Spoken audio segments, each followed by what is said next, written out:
Sumainyo ang Panginoon. At sumainyo. Ang mabuting balita ng Panginoon ayon kay San Lucas. Papuri sa iyo, Panginoon.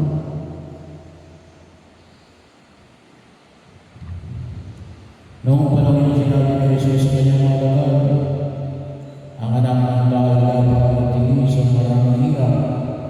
Itatakwil siya ng matatanda ng bayan, ng mga punong saserdote at ng mga eskriba. Ipapapatay nila siya ngayon sa tatlong araw ay muling mabubuhay. Ang sinabi niya sa kanila sa lahat, kung ibig niyong sumunod sa akin, limutin ninyo ang ukol sa kanyang sarili. Pasalin araw-araw ang kanyang krus at sumunod sa akin. Ang naghahanap magligtas sa kanyang buhay ay siyang mawawalan nito. Ngunit ang mag-alay ng kanyang buhay alang-alang sa akin ay siyang magkakabiguan. Ano nga ang mapapala ng tao makakantala niya ang loob sa libutan kung ang kagumbasan ng ito ay ang kanyang buhay?